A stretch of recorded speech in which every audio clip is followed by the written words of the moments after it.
California State Workforce Development Board, and he served as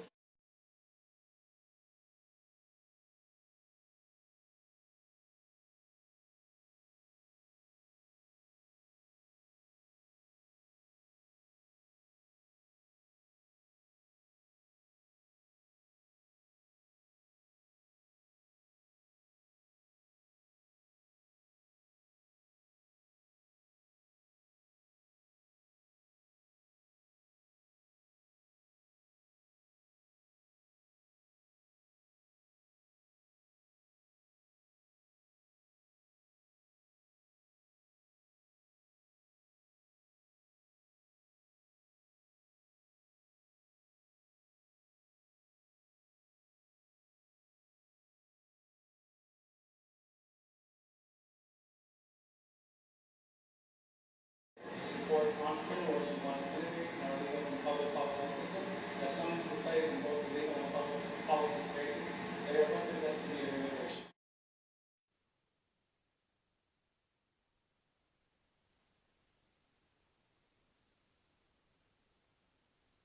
Train students to serve on boards of local nonprofits, engaging in social progress at the beginning of their careers rather than the end.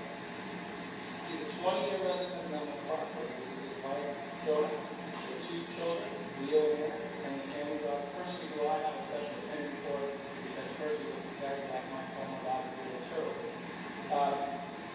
That's the bottom. I just wanted to add a few personal touches.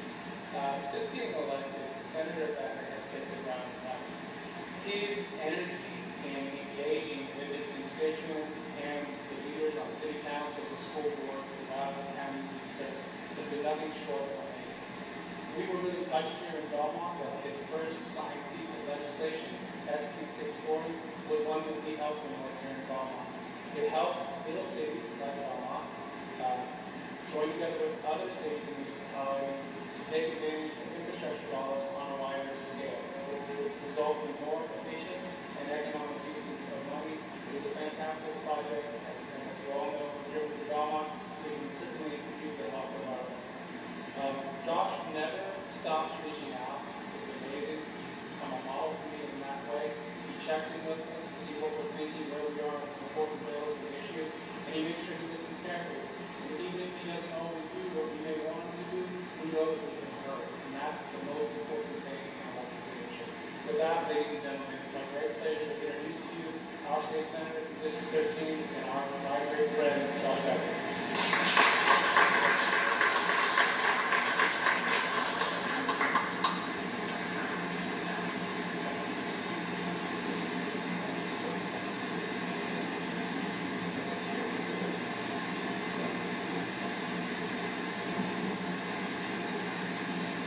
Thank you.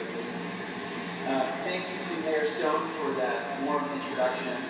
And very significant, we had a major life event dropping his daughter off in college down in San Diego. And he texted me, I'll be back in time. I'm going to make sure I'm back in time for the introduction. So I really appreciate him flying back to be with us today. And I appreciate all of you coming on a beautiful Saturday morning. There's many things you could be doing. And you're here with us today, and I really appreciate that. I'm very excited to, for the first time, meeting in person, Dr. Williams, our superintendent. So we have a lot of connections to the high school district. We mentioned my wonderful district director, Nicole Fernandez, who's in her 20th anniversary here at Carmont, coming back. So as we said, movies TV damn wrong. You can come back to your old high school. Let that be known. And I do have 2 kids in the Sequoia High School district. As I often said on my campaign trail, when I talk about raising 2 teenagers, my wife and I said I appreciate any thoughts, advice, or prayers. All parents in the audience know what I mean by that, but I'm very fortunate to have them both in the Sequoia Union High School district. And I'm excited to have them back at school. They're excited to be back at school. I was working with the chain gang at the football game yesterday, and my daughter has a water polo game today, so it's great for them to be back at school, be back at sports, be back participating in theater, which my daughter does a lot of, and just really proud of our high schools.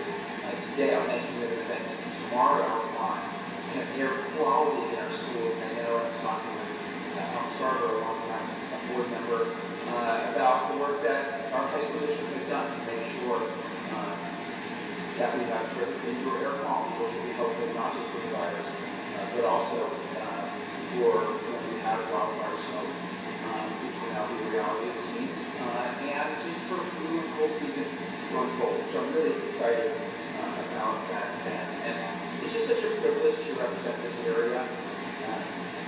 So many wonderful people, smart people, people engaged in innovation and policy, in technology, in biotech, and other areas. People who just care about this area, they care about the planet. And it's a real privilege, but also a responsibility, because it's a wonderful area, and with so many good aspects, but also some quality of life challenges. Yeah, it's my job, our job as elected officials, my job as state senator to try to help work on, and that's to ensure quality of education for everyone, starting with early childhood education, up through access to higher education, but also to look at the housing and transportation issues of our peninsula and other quality of life issues. So again, it's a real opportunity, but I feel a real responsibility. But that's why I'm always driven. The quote of Ellen Johnson Sirleaf, she was the first woman elected leader in Africa. She said, "If your dreams don't scare you, then you're not dreaming big enough." Right?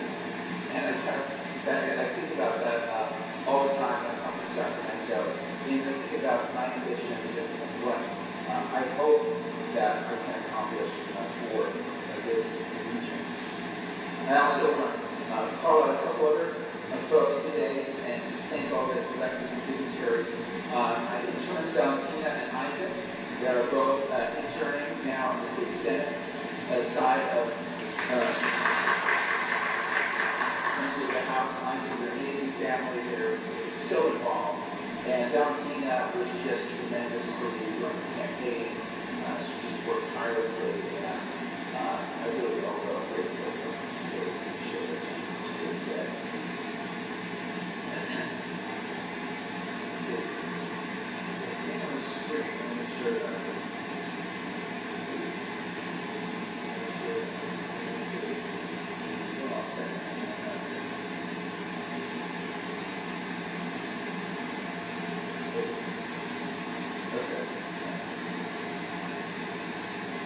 some of the areas of focus for myself and for our office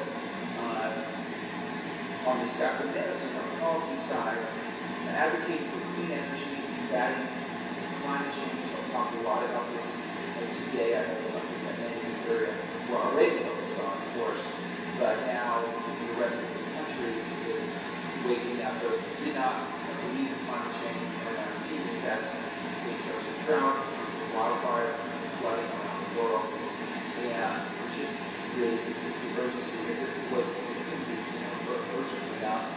Yeah, we'll talk about that today. Of course, our district is among the most impacted in the state for sea level rise, and so that's a big focus for myself, working together with Kevin Belmont, who I consider a leader in sea level rise, particularly Dave Pine and a whole board of supervisors are really on top of it. But it's a huge issue we're going to have to deal with going forward.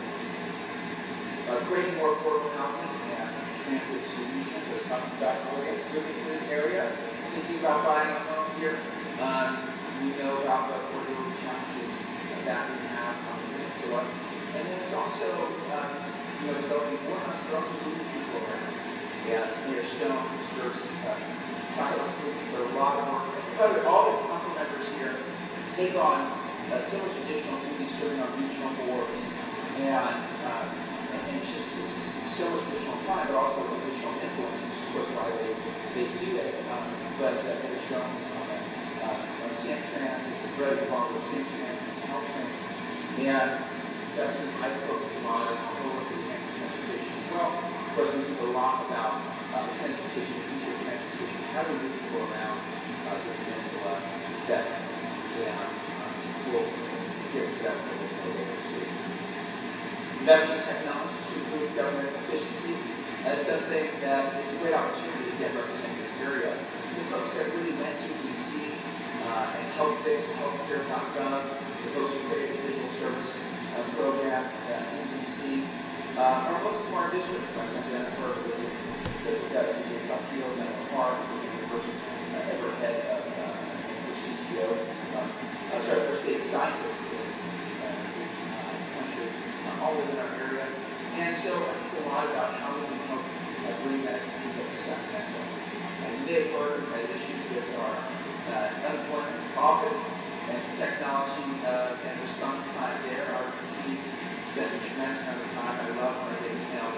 I hate the problem, but I love when I get emails from John and others on our team where they solve the problem for other decision. People are so grateful that we can help them get money that they deserve and expecting. Unfortunately, it just still taking way too long, way too much process. So there are many areas where we're optimistic and hopeful that we can bring technology and government work better. We're running a quality education system. I'll talk more about the budget that we have. But that's a big part of in this area, for an area that is a very wealthy area, making sure that our schools are funded. You know, our schools are funded appropriately. We have very disparate funding around this area. And I've got some ideas and things that we're working on. Obviously, we need a big commitment from the Sacramento budget this year. But I think other things we can do going forward is really lift up all those here. Economic mobility and economic development. It just means a number of things to me. But the one that really is about how do we raise the kids, especially kids here that are coming out of our high schools, that are coming out of community colleges, can be part of the economy here if they so choose, right? And that's both a skills question. Are they learning the technical skills? Are they learning they're interested in science, the biotech skills? The biotech keep growing tremendously fast in this area. Do they actually have the skills to engage in those industries? And it was really the connectivity. What kind of programs can we put in place? Some of the creative high schools now that are part of the district. How do we increase their connectivity so that especially kids growing up, years around here, or East College or East Menlo Park, so that they actually, even if they do the right things, quote unquote, educationally, they actually have that connectivity to figure out a way in to those sectors in that public economy. So it's going to think a lot about that workshop at the College of San Mateo on this topic, and something that I think drives us as well. And then reforming our criminal justice system, and we've got a lot of opportunities here at the county. I think there's some good things. We've got a lot of opportunities to do better here. But also from a state perspective, with a massive amount of our budget, $10 to $15 billion every year, that is used to fund our business system. And more than you said, as Still mentioned, I remember very stating meetings. One of the things that really got me around the first time, which was, and they said that this budget was 1/3 of the UC budget, and then this budget became bigger than UC, CSU, community college combined. Yeah, that's not right, and that's something I'm very focused on with a couple bills on this year. And something that we focus first and next year, we looked at our parole system. I'll just mention a couple of facts so that we can take a moment and tell your neighbors. Texas, which you knew is a very tough on crime state, has 10,000 people serving life sentences. We're about 25% bigger, and we have 35,000 people serving life sentences, so 3.5 times people as Texas. And so we need significant reform of our parole system, and that's something that we will tackle as our office among other issues. In terms of my values, I just was thinking about this last night, and I wanted to put this in and hope it's helpful. Some great to see where I'm coming from, and this sort of try to hold myself accountable, treating every person with respect and dignity. I know something very important to our office, every person that comes in and reaches out to us. Setting high standards and holding myself accountable, at both standards of behavior, but also trying to hold ourselves accountable to real goals and metrics to the extent possible in the areas that I mentioned. welcome humility. I know that I certainly don't have all the answers. And as I mentioned, we fortunately have so many tremendous elected officials and also just residents of this area that are experts in many areas or just have good, great ideas. And I need to be learning from that. Do the right thing. Be a good steward. Something I brought up over in our town halls on the drought, our town halls on wildfires. We need to be good stewards of this land, and that really, again, that's environmental. But also, this area, the people that have grown up here and grown up in this area, of course, every area evolves. But we need to be good stewards of the community. Right? Listen first to understand. That's listening to belong here to the chamber, listen to the business climate, and listen to residents. Just getting that understand what's here on the ground. Innovation that moves people's lives, and trying to bear a smile and grateful even on hard days. And there are hard days, and I'm trying to live up to this one. Talk about some of my legislation. Mayor Stone mentioned this, and I really appreciate that. And it was really fun moment that my first bill that got signed came from locally, came from the city of Belmont. And yes,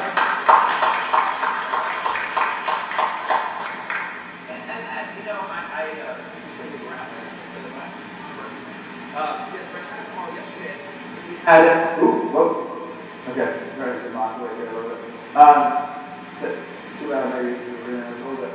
So I had a call yesterday, and mayors from across the state, and this is what they wanted to talk about. They wanted to offer their support of this legislation. They were excited about this legislation. They had questions about this legislation. And there's new mayors from smaller cities outside of the Big 13, they said, in California. I represent some 23 smaller cities. And how do these smaller cities compete for SB1 for these highway funds? And now even going forward, how are other ways that these small cities can band together and find ways to make sure that they're getting services, that they're getting support, they're getting small business support, and other support that comes from our state. So very excited, and couldn't tell better from that perspective. And this is a little bit more of what it does, and Senator Stone talked about it. Climate action, and I'll go through these slides in a little bit of detail, but won't go into everything here. But this is kind of a big picture for climate action, and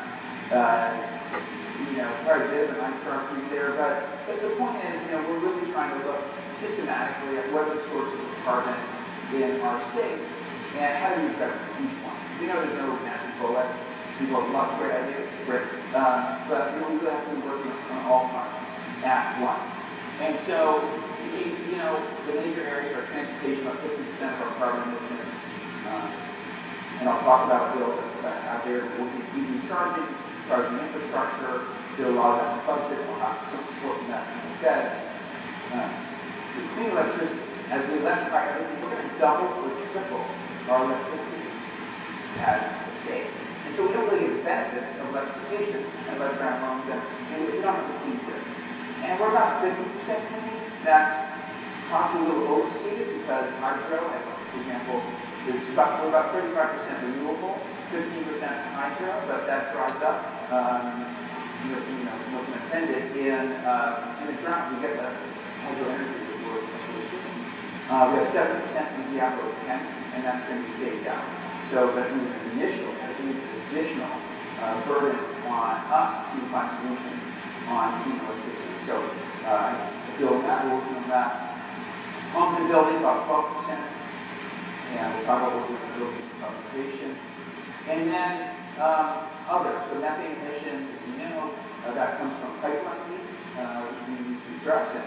And those also, of course, have led to things like San Luis, that Senator Becker, predecessor, was incredibly active and incredibly effective at addressing the attention to these pipeline leaks. There's also the methane piece of it. Agriculture, a lot of stuff.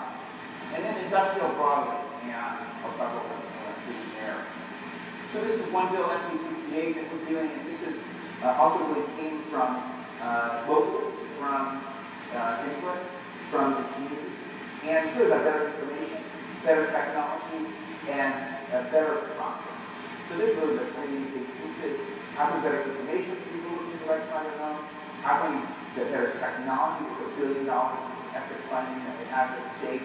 And so this bill will qualify home education to be part of that. And then the last part is without process or service level agreements for utilities. So they've stricken most of that out, so we'll have to come back a little bit more on that piece of it. But how do we hold our utilities accountable for who we do electrify their homes to be able to get a better service and be able to do that faster? So that's really kind of goes through that one. When I talk about industrial, how many people may know this? Have you seen this? Bill Gates has talked about this. So concrete and cement, what percent of the world's carbon emissions is concrete and cement? Anybody? It's 7% actually. Right? So 7% is carbon and cement. Cement it's 40% because it's very energy intensive to make. 60% is process emissions, just the act of making concrete. There now are technologies to take those emissions and now embed them back in concrete, and that's what we're working. That's really our solution here. So I have two bills. We have a cement bill, that's the regulatory push, and then we have the demand pull, which will be next year, which is to get the state, which buys 40% of concrete, to buy low carbon concrete. And this is one of the things, ultimately we're about 1%, California's about 1% of the carbon emissions on the globe, and so what we do matters for sure here in the state, but also what can we do that's exportable from a policy perspective to other states and other areas. And this is one that we really feel is something that will move the needle, across the country and across the world if we're successful. And then EVs, how do we get these in the hands of lower income residents, right? It can't just be wealthy people buying electric vehicles. 40% of Californians live in multifamily buildings. How are they going to charge, right? And that's where we had a big win at the California Energy Commission recently.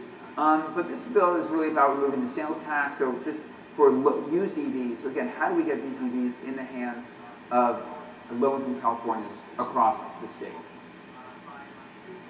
Some ed tech legislation. This came from our area as well. John Cradler, John and Ruth Mary, some of you may know. John was a psychologist in South San Francisco schools and talks a lot about we need more adults in our schools, which is also one of my themes. And this was a bill. We used to have 11 regions. We had technology support coming through those regions, and when we moved to the local control funding formula model, LCFF, under Jerry Brown, we got rid of these block grants out to these regions. And so when I was doing this bill, one of my two witnesses was Laurie Owens from San Mateo County Office of Education, talking about how we need this kind of support. And we all know this now with the pandemic, how important education technology is. And so this is really about training teachers. So we're going to do $6 billion as a state into broadband. And I got to thank my colleague, Senator Gonzalez particularly, is doing an incredible job doing this right, not being unduly influenced by industry, which is hard in this space. We're really doing a tremendous job with $6 billion in broadband to really do broadband right. But we also need that training for teachers. Make sure all teachers are equipped to use that technology. And not just, again, in wealthy areas, but also in urban areas and rural areas, that their teachers are equipped to do this. Some of the justice legislation I mentioned, the first one came to us from East Palo Alto, from the community law clinic there. This is waiving fees in civil matters.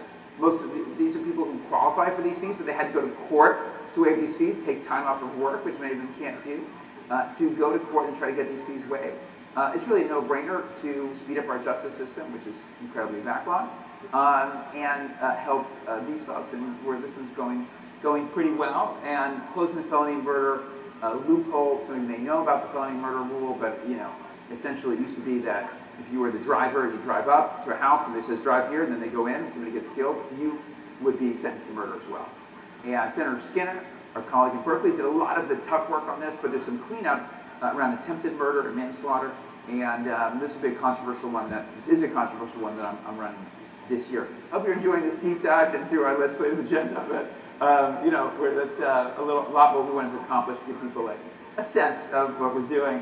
And this is a bill that also came to us from the Bay Area around intergenerational affordable housing. It used to be that you could only have either if you're doing affordable housing, only for, say, transitional foster youth, or for elderly folks. And all the science actually says that they really benefit from being together. And this will allow these intergenerational affordable housing projects, and hopefully again lead to more affordable housing projects of this type, and something that we're excited about. And a lot of people are excited about as a creative, one of the kind of creative solutions here. And lastly, our elections legislation. Stanford Law students did analysis in the March 2020 ballot. There were 100,000 ballots that were rejected in California, 100,000 ballots, quite a lot. And they put in a number of emergency procedures in place in November to make sure that doesn't happen again. And so this codifies and extends some of those. We want to make sure every vote's counted. So we really want to, it's really about signature verification, how we do signature verification, standardizing that. I've been out touring. It's actually, we really are, what we do here in Sacramento County is really amazing. So you've done that tour? And some of the electeds of the County Office of Elections, how they do that. But this will be of great help. And then military and people coming out of the our jails and our prisons who deserve the right, who have the right to get their vote back, actually notifying them, making sure that data is correct. And so we have a couple of real priorities where the rest of the country is constraining voting rights, and we're expanding voting rights. So hopefully that will give you a little sense of some of the legislative stuff we've worked on. I did want to mention my team again, Carl Mott's finest, Nicole Fernandez, here with us today, and Brian King, who's my chief of staff up in Sacramento, and really just doing a tremendous job. And we are, I think, the first office to have both API leaders in both of our district and our capital office, which is fun and which I'm proud of. I'll mention briefly on the budget, and then we'll open it up to any questions. The budget this year is really extraordinary, and we've tried to do some graph. There's so much in there, even we as legislators still comprehending everything. So I tried to do some graphics that are hopefully helpful to help people get a sense of it, because we went from a $50 billion projected budget deficit when I was elected to a $75 billion surplus. So I feel like in general I did a pretty good job so far in my first 6 months. Thank you. Thank you very much. But it's really, again, extraordinary opportunity, extraordinary responsibility to really use that in ways that, yes, help people very much in need in the short term, but also, again, set that stage for economic mobility going forward. So just to pick a couple areas in early childhood, and Mayor Stone mentioned my time on the Child Care Partnership Council in San Mateo County, which again is a model for all the other counties. 58 counties in California are the folks here working on child care, and our local planning council and the Child Care Partnership Council are really just phenomenal. And when I was running, I was going to talk about 5% for the first 5. We went 5% of the budget for the first 5, and we were about like 1.5%. So now we did $5.5 billion in this budget for early childhood education. It's really historic. We're going from really a very poor track record, can I say, in early childhood education as a state, and now we're going to have 1 year preschool for all kids. Most low-income kids will have 2 years of preschool, and we increase the number of child care openings, for subsidized child care by 200,000 over 3 or 4 years. And again, I thank all the advocates, all the people in CCPC, everyone advised me. Shelley Mazer, who was in our race as well, is doing phenomenal advocacy work. I talked to her yesterday. And just really tremendous work being done right here locally to make sure that this happens. So, we still have work to do, but it's really just a tremendous improvement that the people in the field, it's really remarkable. We'll start to see the effects for that. K-12 going from, we're in really the bottom half the states for sure in terms of per pupil spending. For at least in this budget, we'll be in the top 5 of all states in per pupil funding. So we need to find ways to, continue that, of course. But some real significant gains. I mentioned broadband, $12 billion for homelessness, and everybody knows what an issue I hear a lot about. Homelessness and what are we doing? And it's not money alone. We need creative solutions. And Mountain View put in a very creative solution with working with Life Moves, one of our phenomenal nonprofits in this area where in 6 months they got this area with, I think it's 100 units, 124 people, some family units, on a 1-acre lot, 30% of the land is supportive services. Governor came down, tremendous. Now Palo Alto has found another space for another one of those. So I talked to the governor, like, yeah, we got to do dozens of those. And that's the kind of model that we need, and that will be enabled by this legislation. But again, there's just so much mental health in schools. There's a tremendous amount in there. So it's just a lot of good stuff, and I hope you find out on your own, or feel free to reach out to our office, and we're happy to go into depth in some of these things. So hopefully that wasn't too long, too detailed, but be certainly welcome to answer any questions that we have today. Thank you.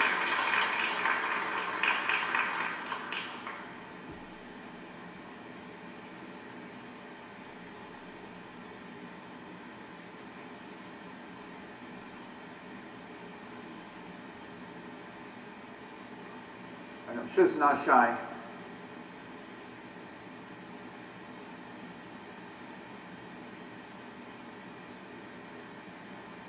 You guys hear me?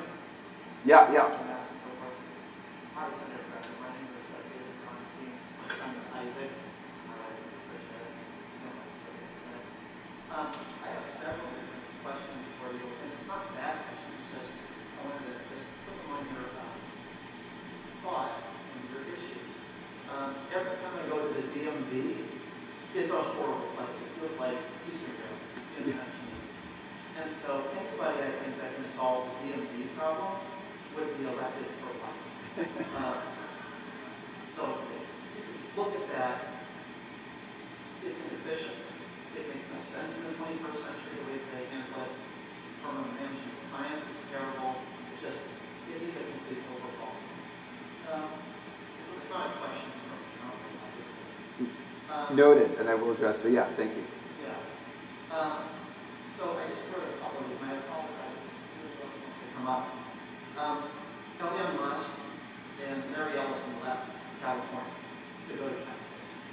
So my question is, how do we address their concerns and other business concerns about regulation and taxes in terms of losing future businesses? When I teach economics here at Belmont, I always say that businesses are mobile. People typically aren't. And so they are leaving, and so it is obviously an issue. Maybe you and others disagree with the rationale. Maybe you don't feel that it's overregulated. I'm not in the know, but just thought I'd ask the question. You talked about signatures and for voting. I don't know if this is part of the legislation, so forgive my ignorance. My father turned 80 years old in October. His signature has changed over the years. So he said, I'm still the same person, but according to someone looking at the signatures, they won't match up. So the elderly, that's the issue, and I thought I'd mention in case that wasn't part of the legislation I thought. And then the last one, I passed along to Kevin Mullen's office, and so I thought I'd at least mention it to you because I'm sure you guys work together very closely. And I can send the article. The article is Big Candy is Angry. And the article is Lookalike THC Treats. And it's something lookalike THC treats. And so a lot of these recreational cannabis companies are making them, they're labeling them like Oreos or labeling them like other candies. And those candy companies are obviously very upset. So I just wanted to mention it because in the article a while ago, it said that this is not something that's being addressed.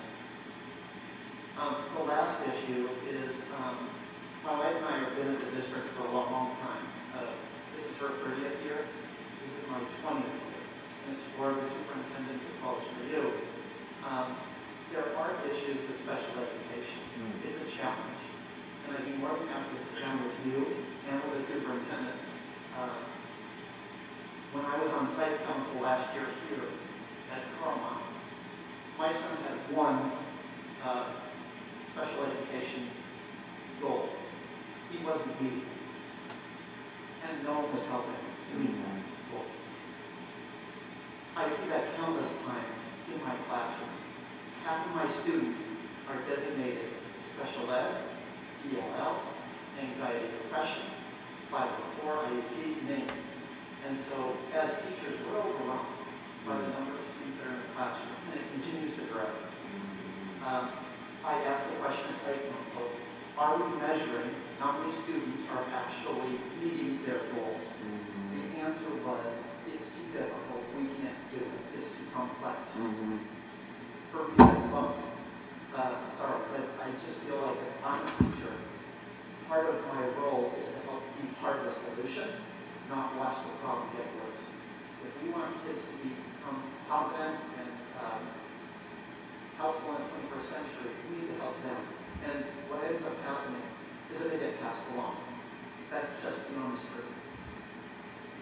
And then the last thing, and I'm just thinking off the top of my head, sorry, the last thing is, we talked about the science and technology for the 21st century as children graduating from high school and becoming part of the solution and being competitive and being able to afford here in the Bay Area. As a senior teacher, one of my projects is a career research project I do every single year. Not all students are interested in science and technology. Some want to be teachers, some want to work in restaurants, some want to be police officers or nurses. Yeah. And they're not able to afford. And so I know it's a very complex problem. As a city council member, we've got people saying that the rents are too high. And it's difficult to live with. But I just thought I'd mention that. I'm more than happy to talk to any and all of you later about some of these issues. But thanks for the opportunity to talk. Yeah, the last one you're saying, yeah, thanks for the question. You were saying that the last question was around people who are going into these other careers that say not to, how are they going to afford to live here? Is that the, yeah? Absolutely. Okay. Thank you. Good. Well, thank you. I will address, I'll try to just maybe them all, but quickly. DMV, yes. And when we talk about using technology more efficiently, that sort of certainly qualifies.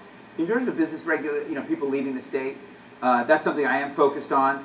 I have debates up there in Sacramento where people say, they say people aren't leaving, and you look, I'm like, no, I know people are leaving. I know people have left, and it's an issue.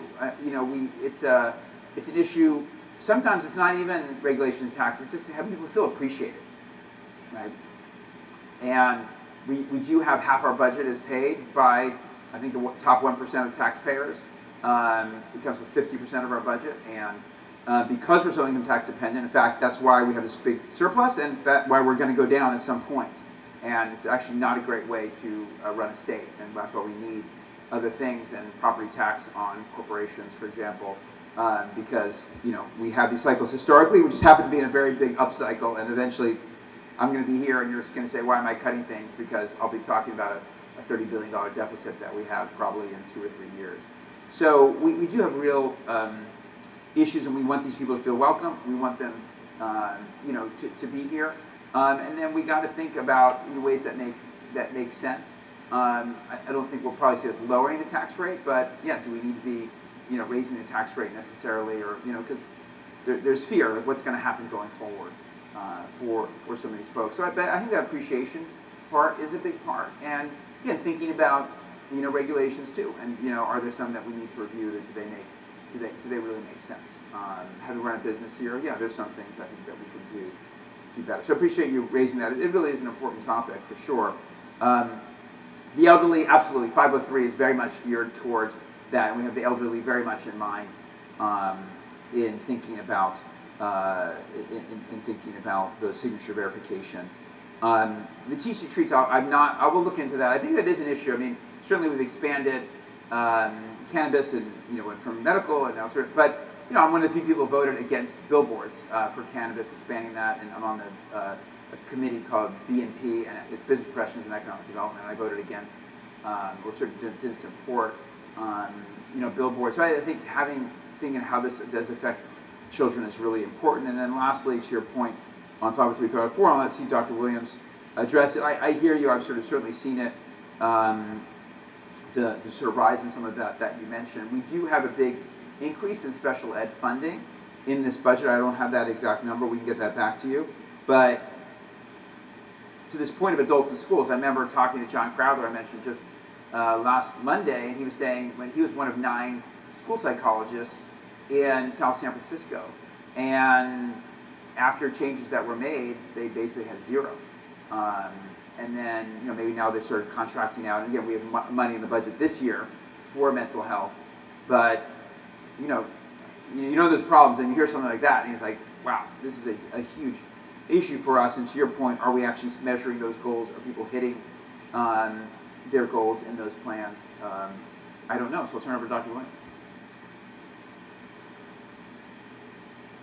Thank you for those questions, and we've been in contact, and definitely part of my administration in terms of evaluating how we support all students, including our students with special needs, according to not only the IDEA, but also according to their needs. And so we are in the process of reviewing our protocols, also our practices, specifically pertaining to our services to special ed students and their families. And so that is at the forefront, and it is a priority, and you will hear more in the upcoming weeks regarding our special ed support services. And we will personally reach out to you because I do need to see what is the core, collect some data points, as you know, as a teacher, and to see if this is an isolated situation or if this is something that is pervasive throughout the district. And so thank you for raising that. I will respond and tell Noah hello.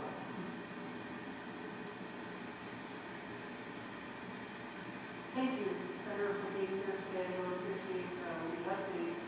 If you could speak a little bit to there is legislation pending in regards to, it's been underway for quite some time, spearheaded by South leaders on basically removing local control of the individual cities for their zoning. I know that New York City Council has had discussions on this over the years. Because I'm retired now, I will, but, I just wanted to kind of find out what's the update on that, and express my concern about what some of that will mean for communities here in San Francisco County, but especially Belmont, what type of community is, we just can't imagine eliminating zoning and restrictions, and, funding foreplexes on these little lots. And I think Belmont has done a really good job with we've actually not only met but exceeded our arena numbers. We've got our development going on in the right place because we've gone on the website. So if you can speak to where things are, maybe what's the that kind of website. Yeah, thanks. That is one of the big issues in this district is how do we get to affordability, but also protect quality of life of folks in the district. So this year, Scott Wiener only has one really big bill on that, SB 10, which I did not support, and primarily that was because of the override of citizen initiatives and the threshold in that piece of legislation. There is legislation by the pro tem this year, the head of the Senate, Tony Atkins, that is around these, that kind of does go into some of the lot splits and maybe the other part of, I think, what you were thinking about. And that's a piece of legislation that passed unanimously last year and passed both the Senate and then passed the Assembly, and then just got caught up in a little end of session drama that happened. So when I looked at that one, I thought, how does this going to best work for our communities? And how do we have it so we make sure, she wants this really about homeowners. If someone, the ADUs, for example, a lot of people resisted ADUs, these accessory dwelling units, and the state we passed some legislation really streamlining that process, and I think by and large people felt that's really positive, that those have been units that help homeowners, and they also open up, in terms of, for a family member or for a rental unit, and they of course also increase the space allocated. And so her vision is really to basically have that vision, but have those be for sale as well. So there's those units so that someone can actually accrue equity and not just have it as a rental property, but they can participate in the upside of this area. And so there's been some work to do to make sure that intention is sort of held, and I've been part of that, some of those discussions. So I think that's sort of where it is right now. That bill right now is over in the Assembly. But it's something we think about a lot, and happy to follow up, have discussions going forward. because that's really I think one of the key issues for this area, right? How do we create more housing? How do we create affordability, but also protect quality of life? And again, that's where I think transportation comes in as well, because we can only do so much here, and so ultimately we have to make it easier for people to move around the Bay Area as well, and live in areas that are more affordable and commute here for jobs if they have, and to make sure that companies are doing their share, right? Because that's we were discussing earlier that in 2006, Facebook was 150 people, and now Facebook is probably 60,000 people. And not all of that is locally, of course, but a lot of those are, right? And that has impact on housing prices. Google went from 15,000 people in 2007 to, I don't know where it is at today, but it's probably 150,000 people.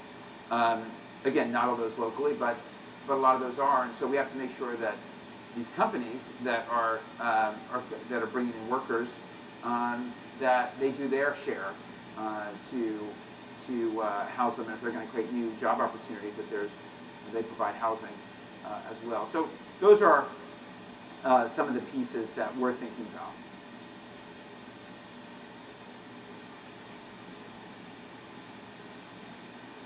Oh, sorry.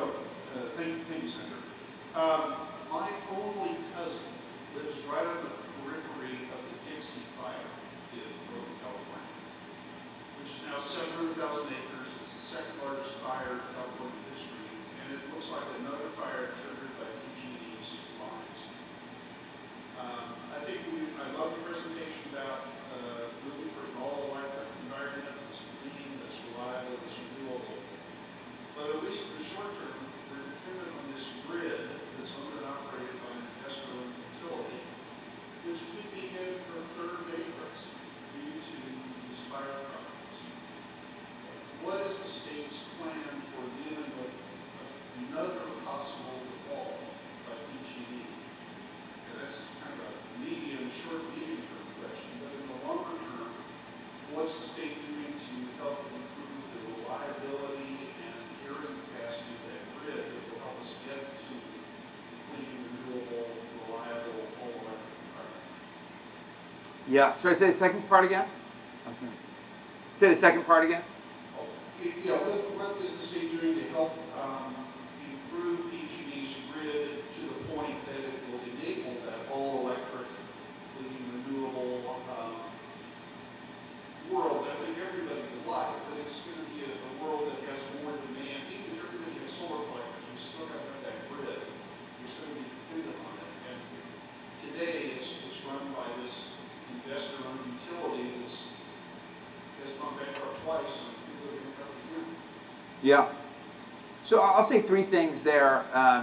Two questions. I'll look through the mask on if I'm closer. Let me know if you can't hear me. So three things there. One, when I had my wildfire town hall, one of the key pieces we talked about, the importance is putting out these fires early. And we were looking at technology that helps identify these fires early and put them out early. And Dixie is a particularly tragic example of that, where it took 18 hours, and PG&E had one person go out, and the road was blocked, and they had to go around this other area, and it took 4 hours. It took like 18 hours until the person got there. This is just from what I've read, and then tried to put it out himself, and by that point it was too big, and now it's causing a devastation that it's caused. So wildfire technology, I think, is certainly part of the solution. How do we get to be doing that? For PG&E, it'd be no surprise, and for those who listened to Senator Hill over the year, you heard him talk about just over the years, the real, I don't know what the word malfeasance is correct, but the track record of PG&E on a lot of these issues. And what we saw is in Southern California, when they really made the investments that they needed to make to harden the grid after a big fire, PG&E didn't make those investments. No, these are difficult investments to make. They now finally said they're going to bury the lines. They have enough lines to circumnavigate the globe. Okay, so we're talking about a big project, but they certainly could have moved much earlier to harden the grid. And we as a state and a lot of the federal government support, because a lot of these forests are federal government land, move more quickly to do thinning and controlling burns, and a lot of stuff that we put in this budget, but unfortunately are going to take a while to have an effect. In terms of PG&E itself and the bankruptcy, Senator Hill, one of the last things he did, he put in place a procedure that if the PUC votes, and it's already there, they've already put in the process to make PG&E a public utility, basically. And the process is there, and I will certainly advocate having this role now that we look at that, and then I think it's time to pull the trigger, really. I mean, we've seen this again, another fire, more devastation. Finish take it off? All right. My district director is saying take off the mask, so I will. I'll try to stay here. But that we, I think it's time to look at exercising that option that he put in there.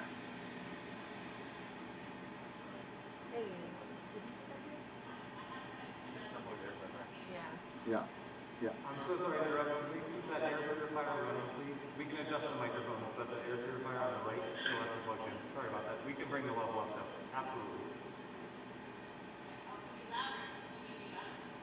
I have a question about educational technology.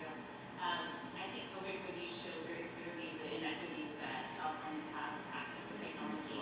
And in our microcosmic experience with my daughter's K-8 school here, we pivoted very effectively to technology. Our school is this beautiful cross-section of humanity. We've got like the Title I kids and also the kids whose parents have to decide which Tesla to drive that day, right? So we have a nice spectrum of economic, an economic spectrum. So we were able to get computers in hands and broadband and Wi-Fi, and that was amazing.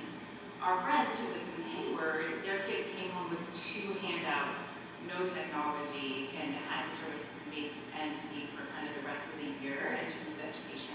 So my hope is that 767 is kind of more like the macro version of what our school was able to do. Like where the folks who have it can help the folks who don't have it. So I hear you talking about teacher training, which is amazing, and broadband access. Is there, my question is 2 parts. One, is there a way of getting technology into people's hands, like actual technology, physical technology into the students' hands as part of that bill? And then secondly, how do we make sure that it's an equitable distribution? That, obviously I want our school to get stuff, but I want the people in Hayward who have nothing to get more of the stuff. So I'm curious about the dissemination as well as, like, are we also talking about physical technology for folks who need it? Great.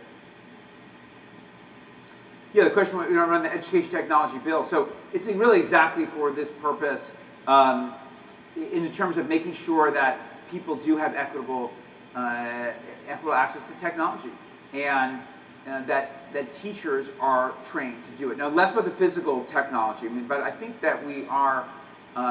Most schools are doing a good job of that. But I think there's 3 pieces. There's like make sure you have the laptops, make sure you have the broadband connection, and then make sure teachers are trained. Right, so this bill is really on the teacher training side. Broadband, we're absolutely dealing with. I'll take a look at that first bucket, because we do obviously have to make sure that students are actually equipped, especially if they're, at home doing sort of distance learning, if that comes up again. But that's the other piece of it. But I appreciate you raising that. That's certainly the goal of the bill, is to have that kind of digital equity.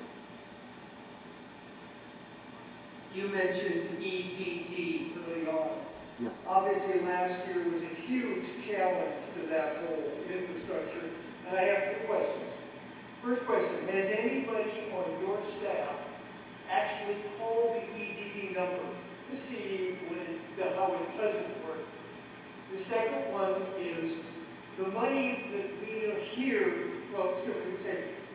have we determined whether or not it was a hardware issue or a software issue or just not enough personnel to deal with?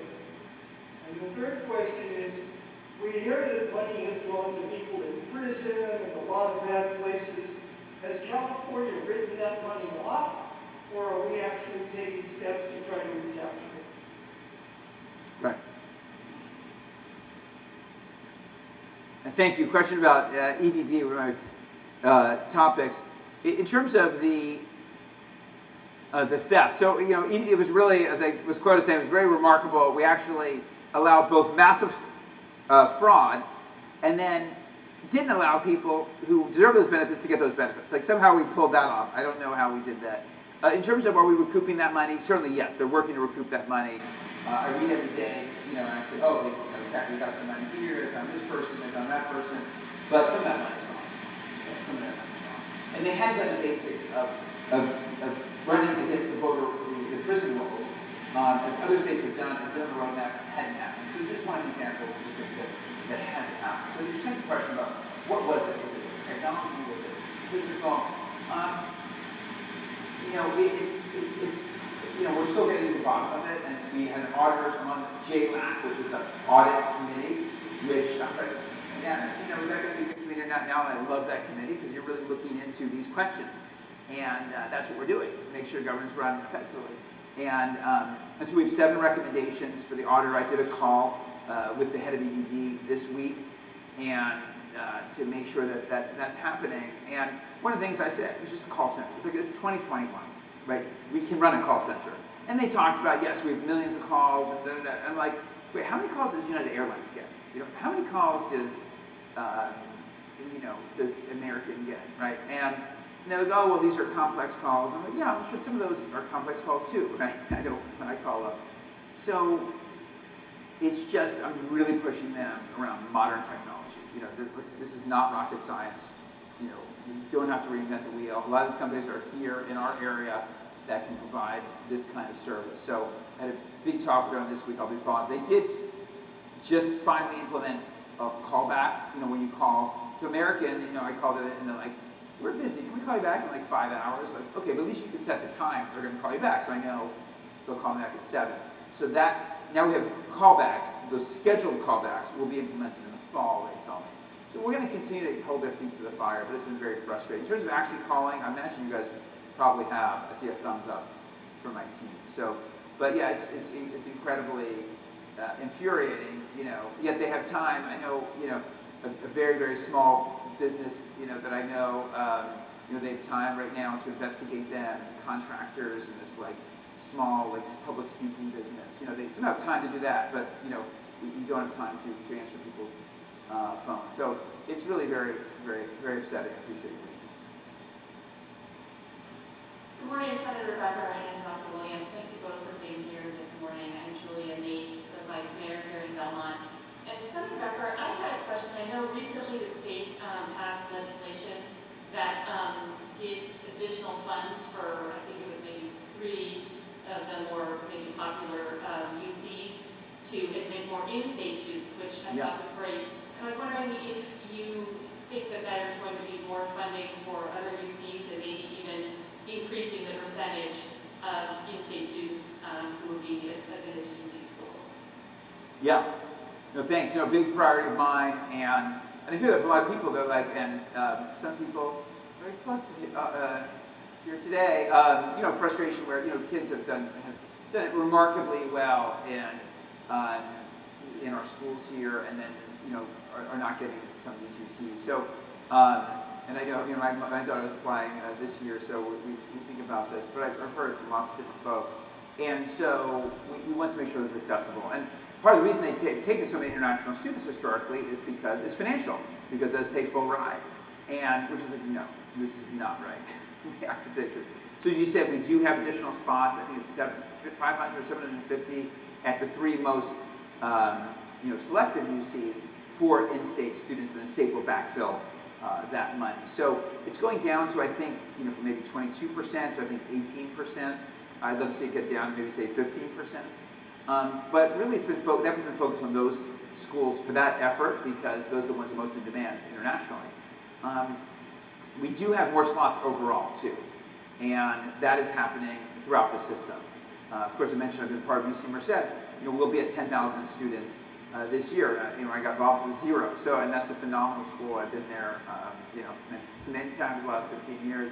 But across the system, we are adding spots as well. But we have to keep our eye on the ball. I mean, it's that really gets to our overall budget and our priorities and making sure we're not spending more on the prison system than we are in supporting these crown jewels. So thank you for that. Probably be maybe last 2 questions. Oh, we got a few more. We have 3 more, but we have to end at 12, so I'll try to be quick. So keep quick questions, and then I'll try to give quick answers. Okay, sure. Hi, Senator Becker. I want to say thank you and then ask you a question. My name is April Northrup. I'm a teacher and a parent in the Belmont Redwood Shores School District. And my kids now go to Sequoia Union High School District and Belmont Redwood Shores. So the thank you first is for when you came out so strongly in favor of teacher vaccinations in February, and that was key to getting our schools open for in-person learning. So thank you very much for doing that. And I did start teaching at my children's elementary school, Cipriani, in the spring, and I was able to get my first shot of the COVID vaccine before I started teaching, and with other mitigation efforts of masking and open windows and improved ventilation, I felt comfortable. I felt comfortable sending my children. And so again, thank you very much for recognizing that teachers as essential workers needed priority access to vaccines. So thank you. And then my question is related to school funding. You mentioned the disparate funding throughout our area. So to highlight that, again, my children, my son just started at Carlmont this year. We're very happy, very excited. And I'm very thrilled with the amount of funding that Sequoia Union High School District has and is able to spend. Of course, Dr. Williams would have better numbers than I do, but I believe it's around $14,000 or more per student, whereas for my children in Belmont Redwood Shores School District, this year it's $9,900 per student. So I just wanted to hear, and I know we're still in a very privileged area. There are other school districts who have funding challenges that are worse. So I just wanted to hear what you're planning on for trying to address some of those equity issues in funding. Yeah, I'll the question maybe Dr. Williams can add in, so try to be somewhat concise. As I mentioned, we did raise up, so we have schools that are community funded schools where they have a deeper access property tax, and schools that are funded by the state, and that's all at a set number. And we have a lot of school districts in our area which are kind of right at the border, which is kind of a strange place to be. But I don't think it'll be $9,000 this year. I mean, it should be benefiting from what we did to raise the floor for this year. So I think the floor is raised for everybody to numbers we've been told, which is closer to that 20K. So Joan runs education for us, so maybe you can talk to her afterwards. But first of all, thank you for what you're doing, and thanks for that that appreciation of the work. It's a big priority for me. But to get our schools open, to get equitable funded, we do have some ideas going forward too that we're not ready to fully roll out yet. But that's sort of some thoughts for everyone. Dr. Williams, anything else?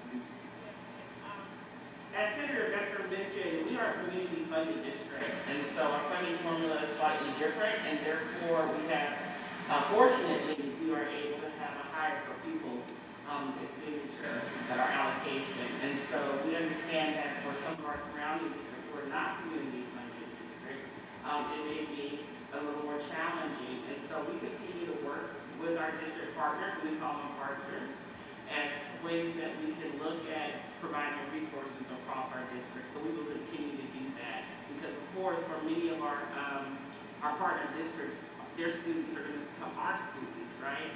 And so we just want to make sure that we are sharing not necessarily dollar funding, but the resources that we can have articulation, speak about programs, and where we can see natural connections that make sense.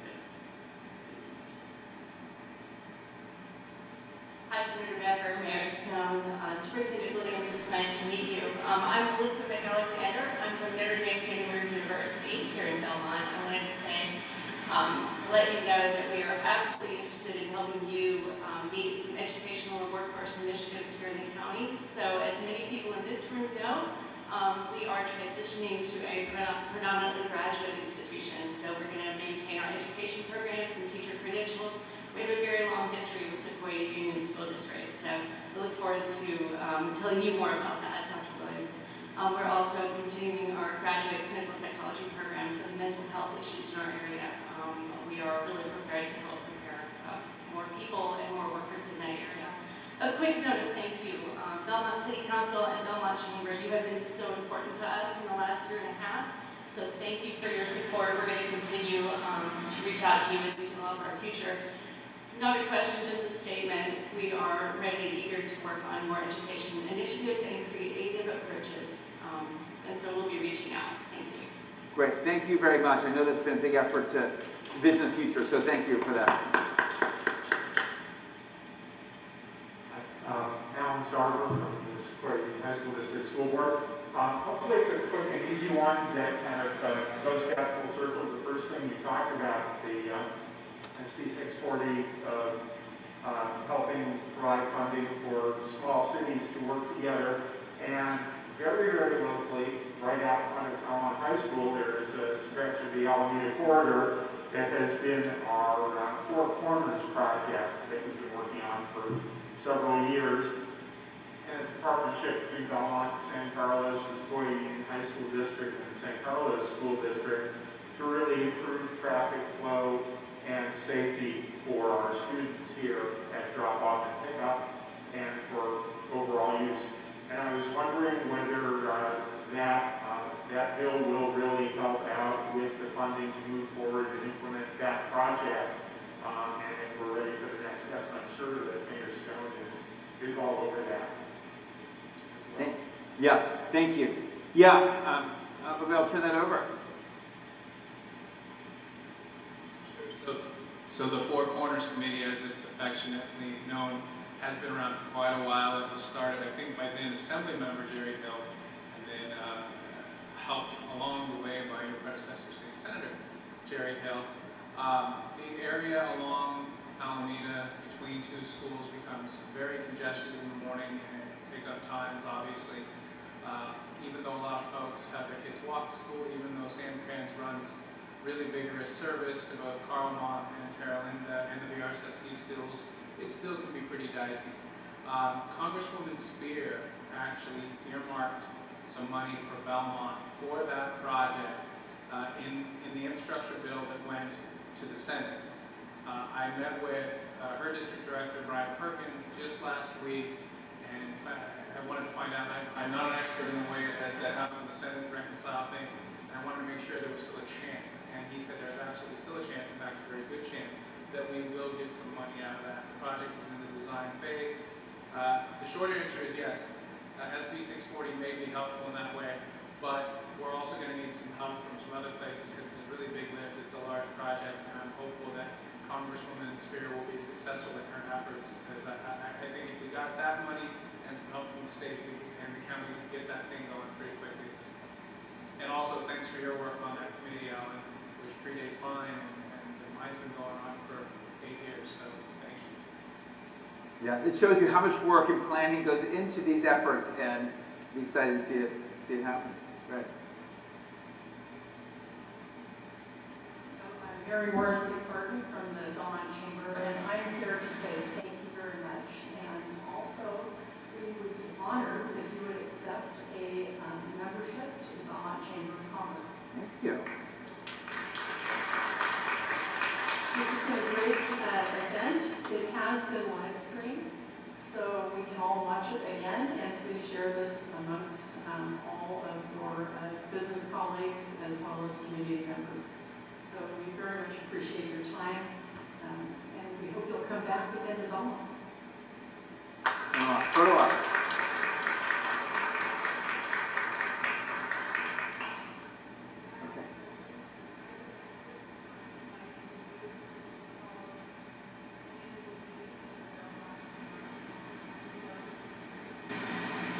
Okay, is there a second? So moved.